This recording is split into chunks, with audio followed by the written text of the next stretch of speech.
Salut à tous. J'ai pas l'habitude, je crois que je l'ai jamais fait. J'ai fait juste une fois une vidéo que j'avais appelée Stop à l'agribashing. Mais là, en fait, comment dire? Là, en fait, je suis très inquiet par la tournure que sont en train de prendre les choses.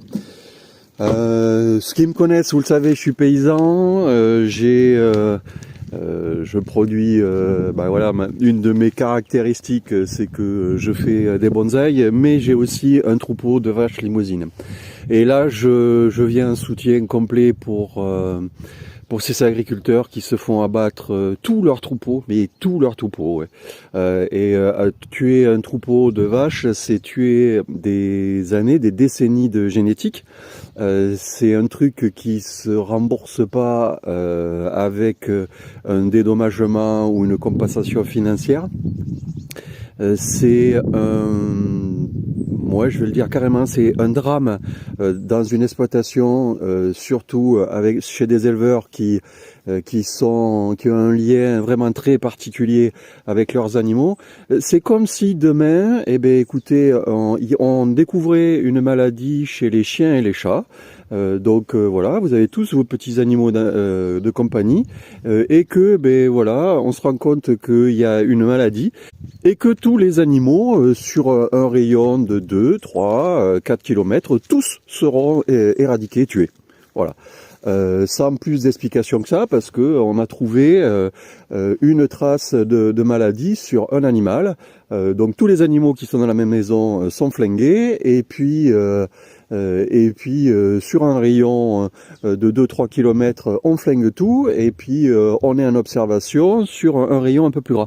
Voilà exactement ce que sont en train de vivre les agriculteurs à l'heure actuelle. Aussi bien avec cette maladie qui touche les bovins, et aussi bien ceux qui sont touchés par la grippe aviaire pour leurs élevages de volailles. Je trouve que la réponse de l'État est très limite. Ils se retournent et ils disent qu'ils appliquent la loi, on va dire, et la recommandation européenne. La seule chose qu'ils ont trouvé à faire, c'est envoyer les CRS dans les exploitations, parce que c'est ce qui est arrivé. L'agriculteur s'est fait gazer sur sa propre exploitation. Je sais pas où on va.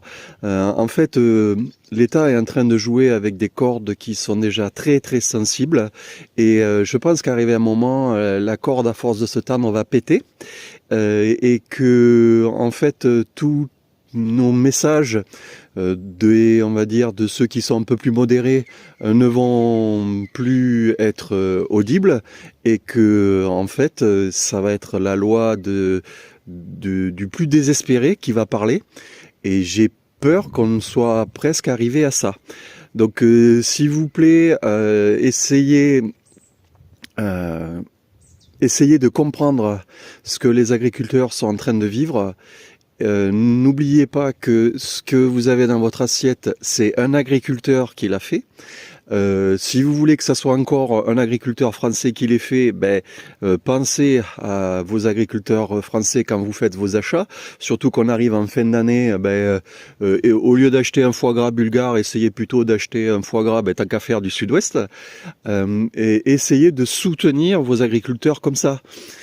Parce que demain, quand on ne sera plus là, vous aurez dans le meilleur des cas, on va dire, un foie gras bulgare ou un foie gras qui arrive de notre pays, produit on ne sait trop comment. Alors s'il vous plaît, un gros soutien pour nos agriculteurs, et pensez à eux, et si vous avez la possibilité d'aller les aider dans les manifestations de soutien, faites-le s'il vous plaît.